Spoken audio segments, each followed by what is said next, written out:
আসসালামু আলাইকুম। আমন্ত্রণ জানাচ্ছি নগদ জনপদের খবরে। আজকের নগদ জনপদের খবর জানাচ্ছি আহমেদ মেহেদী হাসান। প্রিয় দর্শক, এখনকার সংবাদ আয়োজন একই সঙ্গে চ্যানেল আইয়ের ইউটিউব চ্যানেলে এবং চ্যানেল আইয়ের ওটিটি প্ল্যাটফর্ম আইস্ক্রিনে লাইভ স্ট্রিমিং হচ্ছে। টাঙ্গাইল এবং জামালপুরের সড়ক দুর্ঘটনায় 7 জন নিহত হয়েছে, আহত হয়েছে 8 জন। টাঙ্গাইলের কালীহাতিতে বাস এবং ট্রাকের সংঘর্ষে 4 জন নিহত হয়েছে। এ ঘটনায় আহত হয়েছে 8 জন। রাত 1টার দিকে টাঙ্গাইল ময়মনসিংহ সড়কের কালীহাতি লিংক রোডে এই দুর্ঘটনা ঘটে। এলেঙ্গা হাইওয়ে পুলিশ ফাঁড়ির ইনচার্জ নান্নু খান জানান, কালীহাতি লিংক রোডে একটি বাসের সাথে ট্রাকের সংঘর্ষ হয়। এতে ঘটনাস্থলেই বাসের 4 যাত্রী নিহত হয়। আহত হয় অন্তত 8 জন। আহতদের টাঙ্গাইল জেনারেল হাসপাতালে ভর্তি করা হয়েছে। তাদের মধ্যে 3 জনের অবস্থা গুরুতর। এদিকে জামালপুর শহরের টিউবওয়েল পার মোড়ে ট্রাকের ধাক্কায় অটোরিকশার 3 যাত্রী নিহত হয়েছে। জুলাই গণ অভ্যুত্থানে শহীদদের ব্যাপারে আগামী প্রজন্ম যাতে জানতে পারে, সেজন্য পাঠ্যপুস্তকে তাদের তথ্য সংযোজনের দাবি জানিয়েছেন জামায়াতে ইসলামীর আমির ডাক্তার শফিকুর রহমান। গাজীপুরের রাজবাড়ী মাঠে জুলাই গণ অভ্যুত্থানে শহীদদের পরিবার এবং আহতদের সাথে মতবিনিময় সভা এবং সুধী সমাবেশে প্রধান অতিথির বক্তৃতায় তিনি একথা বলেন। জামায়াতে ইসলামীর গাজীপুর মহানগর শাখা আয়োজিত সভায় সভাপতিত্ব করেন অধ্যাপক মোহাম্মদ জামাল উদ্দিন আমির। এ সময় জামায়াতে ইসলামীর জেলা ও মহানগর নেতাকর্মীরা উপস্থিত ছিলেন। এর আগে জামায়াতে ইসলামীর আমির শহীদ পরিবারের সদস্য ও আহতদের সাথে দেখা করেন।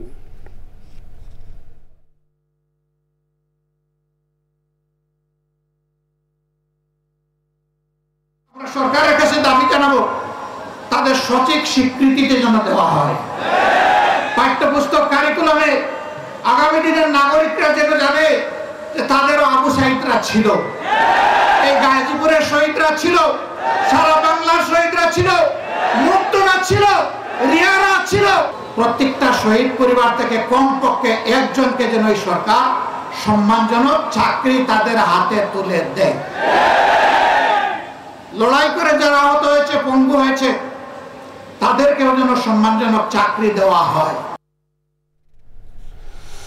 ফ্যাসিবাদী সরকারের পতন হলেও পাহাড়ে এর প্রভাব পড়েনি, উল্টো বেড়েছে নিরাপত্তাহীনতা। পার্বত্য অঞ্চলের আঞ্চলিক সংগঠন ইউপিডিএফ এর আলোচনায় বক্তারা একথা বলেন। অবিলম্বে পার্বত্য এলাকা থেকে সেনা প্রত্যাহারের পাশাপাশি সাম্প্রতিক সহিংসতার ঘটনায় গণতদন্ত কমিশন গঠনের দাবি জানিয়েছেন তারা। নাজিব বেগের রিপোর্ট। পার্বত্য চট্টগ্রামের জনজীবন সমস্যার নানা দিক উঠে আসে United People's Democratic Front UPDF এর আলোচনায়। জাতীয় প্রেস ক্লাবে এই গোলটেবিল আলোচনায় বক্তারা বলেন, শেখ হাসিনা সরকারের পতন হলেও পার্বত্য এলাকায় আগের মতোই ফ্যাসিবাদী শাসন ব্যবস্থা বহাল আছে। অবিলম্বে পার্বত্য চট্টগ্রাম থেকে সেনা শাসন প্রত্যাহার করতে হবে এবং বেসামরিকায়ন করে সেখানে প্রকৃত গণতান্ত্রিক পরিবেশ সৃষ্টি করতে হবে, যাতে সকল ঢল ও সংগঠন স্বাধীনভাবে তাদের গণতান্ত্রিক কার্যক্রম পরিচালনা করতে পারে। ব্রিটিশ হাসিনা শাসনামল সহ স্বাধীনতার পর থেকে এই যাবৎ পার্বত্য চট্টগ্রামে সংগঠিত সকল গণহত্যা, হত্যা, ধর্ষণ ও কল্পনা চাকমার অপহরণ ও গুম সহ সকল মানবাধিকার লঙ্ঘনের তদন্ত ও বিচার করতে হবে। পাহাড়কে টুরিস্ট স্পট হিসেবে না দেখার আহ্বান জানানো হয় আলোচনায়। আমরা আমাদের তুলনায় যে অল্প একটু দুর্বল, তার উপর কিন্তু যত রকম ভাবে নিপীড়ন, যত রকম ভাবে যা করা প্রয়োজন আমরা কিন্তু তার সবটাই করেছি। যেটা আমাদের নিজেদের নিপীড়িত হওয়ার, নিজেদের বৈষম্যের শিকার হওয়ার, এই যে এত লম্বা সময়ের যে আমাদের লড়াই, সেইটাকেই আসলে রীতিমতো প্রশ্নবিদ্ধ করে যে আমরা নিজেরা কি শিখলাম। বিষয়করের জমি কেড়ে নেওয়ার যে প্রকল্প, এই জায়গাগুলো থেকেও আমরা একটু সরে আসি। এই ইকোলজিক্যাল ব্যালেন্স রক্ষা করাটা আমাদের নিজেদের প্রয়োজনেই করতে হবে। গেল 2 মাসে পাহাড়ে নিরাপত্তা ঝুঁকি বেড়েছে মত দেন বক্তারা। এই মুহূর্ত পর্যন্ত প্রতিটা দিন, প্রতিটা রাত বিভিন্ন দুর্গম অঞ্চলগুলো গভীর নিরাপত্তাহীনতা, এটা পাহাড়ি জনগণের মধ্যে যেমন আছে, বাঙালি বলে যারা পরিচিত আছেন তাদের মধ্যে খানিকটা এটা আছে বলে আমার ধারণা।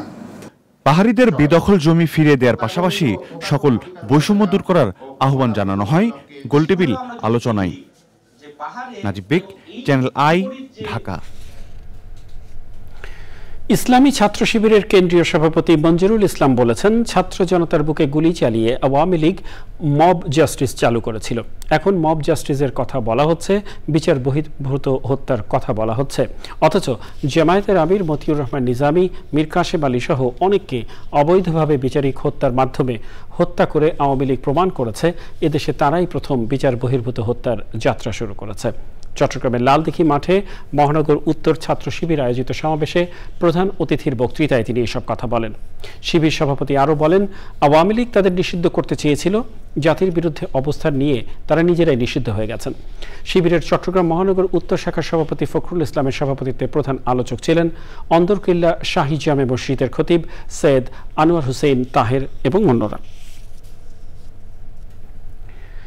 কক্সবাজারের পেকুয়া সেন্ট্রাল স্কুল অ্যান্ড কলেজের অপহৃত অধ্যক্ষ মোহাম্মদ আরিফকে উদ্ধারের দাবিতে চট্টগ্রামে সংবাদ সম্মেলন করেছেন তার পরিবারের সদস্যরা।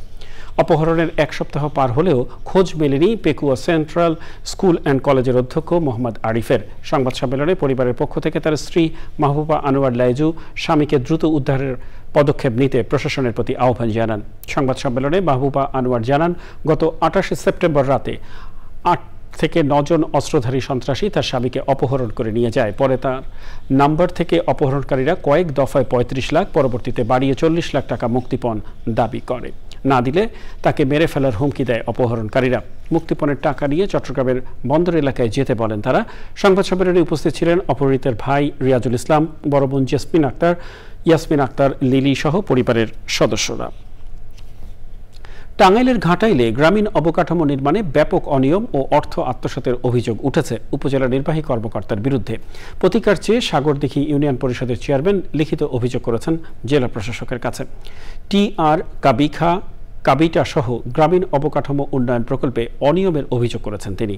এ নিয়ে এলাকায় মানববন্ধন হয়েছে। টাঙ্গাইল থেকে বিস্তারিত জানাচ্ছেন মুসলিম উদ্দিন আহমেদ। 14টি ইউনিয়ন ও একটি পৌরসভা নিয়ে টাঙ্গাইলের ঘাটাইল উপজেলা। গত 2022-23 ও 23-24 অর্থ বছরে কাজের বিনিময়ে টাকা প্রকল্পে 8 কোটি টাকা, কাজের বিনিময়ে খাদ্য প্রকল্পে 650 মেট্রিক টন চাল এবং 650 মেট্রিক টন গম বরাদ্দ হয়। অতি দরিদ্রদের কর্মসংস্থানের আওতায় 5 কোটি এবং টেস্ট রিলিফ প্রকল্পে 1.5 কোটি টাকার বরাদ্দ আসে। অভিযোগ উঠেছে, এসব প্রকল্পে 15 থেকে 20% টাকা সংশ্লিষ্ট দপ্তরকে উৎকোচ না দিলে বরাদ্দ অনুমোদন হয় না।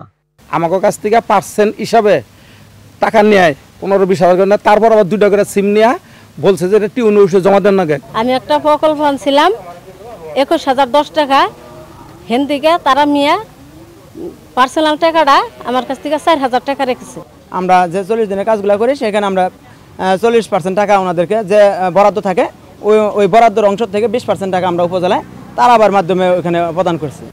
শুধু প্রকল্পই নয়, ঘাটাইলের বিভিন্ন ইটের ভাটা ও ক্ষুদ্র উদ্যোক্তাদের কাছ থেকেও টাকা আদায়ের অভিযোগ রয়েছে উপজেলা নির্বাহী কর্মকর্তার বিরুদ্ধে।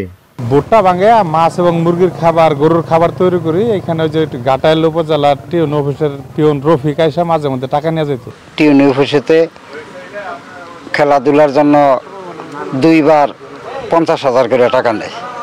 এর আগে টিউন অফিস থেকে টাকা নিত, কম নিত 10,000-15,000 করে। আর গত সেজনে 16 ডিসেম্বর এবং 26 মার্চে 50,000 টাকা নিত টিউন অফিস থেকে এসে। ঘাটাইলের উপজেলা নির্বাহী কর্মকর্তার বিরুদ্ধে অনিয়ম ও অর্থ আত্মসাতের অভিযোগে 3 সেপ্টেম্বর সাগরদিঘি ইউনিয়ন পরিষদের চেয়ারম্যান হাফেজ মোহাম্মদ হাবিবুল্লাহ বাহার জেলা প্রশাসকের কাছে লিখিত অভিযোগ দিয়েছেন। আহসান হাবিব তারামিয়া, ওনাকে তারামিয়া নামে সবাই চিনে। উনি আমাদের কাছ থেকে 2-4 লক্ষ টাকা নিয়েছেন। আর অন্যান্য ইউনিয়ন থেকে উনি 20% সিম জমা নিয়েছেন। প্রত্যেকটা চেকের মধ্যে আব্দুল লতিফের লেখা রয়েছে। হুরমুজ আলী টিআর কাবিটা থেকে এই সকল থেকে 15% থেকে 15 থেকে 20% টাকা গ্রহণ করে। উপজেলা প্রশাসনের অনিয়ম ও দুর্নীতি বন্ধের দাবিতে মানববন্ধন করেছে এলাকাবাসী। এ ব্যাপারে উপজেলা নির্বাহী কর্মকর্তা ইফতেজা হাসান ও জেলা প্রশাসক শরীফা হকের বক্তব্য জানার জন্য একাধিকবার তাদের দপ্তরে গেলেও তারা ঊর্ধ্বতন কর্তৃপক্ষের অনুমতি ছাড়া ক্যামেরার সামনে কথা বলতে রাজি হননি। টাঙ্গাইলের ঘাটাইল থেকে মুসলিম উদ্দিন আহমেদ, চ্যানেল আই। রাতভর ভারী বর্ষণ এবং উজান থেকে নেমে আসা পাহাড়ি ঢলে শেরপুরের নালিতাবাড়ি এবং ঝিনাইগাতি উপজেলায় বিস্তীর্ণ এলাকা প্লাবিত হয়েছে। ঢলের পানির তোড়ে অনেক স্থানে দেখা দিয়েছে নদীর ভাঙন। মহারশী নদী উপচে ঝিনাইগাতি বাজার ও রাংটিয়া সড়ক তলিয়ে গেছে। ভোগাই নদীর পাড় ভেঙে গড়কান্দা এবং শিমুলতলী এলাকার পানি নাকুগাঁও সড়কের উপর দিয়ে প্রবাহিত হচ্ছে। পানি উন্নয়ন বোর্ড জানিয়েছে শুক্রবার সকাল 9টা পর্যন্ত শেরপুরে প্রায় 260 মিলিমিটার বৃষ্টিপাত রেকর্ড করা হয়েছে। ভোগাই নদী নালিতাবাড়ী উপজেলার নাকুগাঁও পয়েন্টে বিপদসীমার 172 সেন্টিমিটার এবং বাজার পয়েন্টে 56 সেন্টিমিটার উপর দিয়ে প্রবাহিত হচ্ছে। খরস্রোতা চেল্লাখালী নদী বাতকুচি পয়েন্টে বিপদসীমার 525 সেন্টিমিটার উপর দিয়ে প্রবাহিত হচ্ছে। বর্ষণের কারণে শেরপুর শহরের বিভিন্ন এলাকায় জলাবদ্ধতার সৃষ্টি হয়েছে। গাইবান্ধার গোবিন্দগঞ্জে ব্যক্তি পর্যায়ে গড়ে তোলা হয়েছে পরিবেশ বান্ধব খামার। বিভিন্ন প্রজাতির ফুল আর ঔষধি গাছের পাশাপাশি নিরাপদ খাদ্য উৎপাদন হচ্ছে এই খামারে। রয়েছে বায়োগ্যাস প্ল্যান্টও। প্রকৃতি পরিবেশ রক্ষার পাশাপাশি আর্থসামাজিক উন্নয়নেও ভূমিকা রাখছে খামারটি। ফারুক হোসেনের তথ্য ও ভিডিও চিত্রে আফরোজা হাসির রিপোর্ট। 2001 সালে পৈতৃক সূত্রে পাওয়া সম্পদের সর্বোচ্চ ব্যবহারে সমন্বিত ব্যবস্থাপনায় খামার গড়ে তোলার উদ্যোগ নেন অবসরপ্রাপ্ত পুলিশ কর্মকর্তা অশোক কুমার সিংহ ও তার স্ত্রী। প্রায় 2 যুগের ঐকান্তিক চেষ্টায় গড়ে তুলেছেন ফুল, ফল আর ঔষধি গাছের বিশাল সমাহার। চোখ জুড়ানো সবুজ প্রকৃতি গড়ে তোলার পাশাপাশি উৎপাদন করছেন বিষমুক্ত প্রাকৃতিক খাদ্য। আবর্জনা দুর্গন্ধমুক্ত স্বাস্থ্যসম্মত পরিবেশ নিশ্চিতে নির্মাণ করা হয়েছে বায়োগ্যাস প্ল্যান্ট। আমাদের এখানে হর্তকি আছে, আমলকি আছে, গরম মশলা আছে, তেজপাতা আছে, এরকম অসংখ্য আমাদের গাছ আছে যেগুলো পরিবেশ বান্ধব এবং বায়ু দূষণের যেগুলো থেকেও রক্ষা করবে। আমাদের দেশি প্রজাতির মাছ বিলুপ্ত হয়ে যাচ্ছিল, সেগুলো এখানে আমরা চাষ করতেছি। সর্বোচ্চ চেষ্টা করা হয়েছে কোনো জায়গা যেন ফাঁকা না থাকে, সর্বোচ্চ ব্যবহার করার চেষ্টা করা হয়েছে। বেশ কিছু ঔষধি গাছ আছে যেগুলো পরিবেশের ভারসাম্য রক্ষা করতে পারে বলে আমি মনে করি। এমন উদ্যোগে সমন্বিত ব্যবস্থাপনায় উদ্বুদ্ধ হচ্ছেন স্থানীয়রাও। আমার ভালো লাগে দেখে আমি এগুলা করছি, বহুদিন যাবত হলো এখানে আছি। প্রকৃতি ও জীবনকে উনি যেভাবে তুলে ধরছেন, যেমন এখানে ওনার আমের গাছ, কাঁঠাল গাছ, এত অন্যান্য ঔষধি গাছ বৃক্ষ আছে যেগুলি কিন্তু সচরাচর বাইরে দেখা যায় না। প্রকৃতি ও জীবনের উন্নয়নে ভূমিকা রাখছে খামারটি। তাদের যথেষ্ট পরিমাণ টেকনিক্যাল সাপোর্ট দিয়ে যাচ্ছে।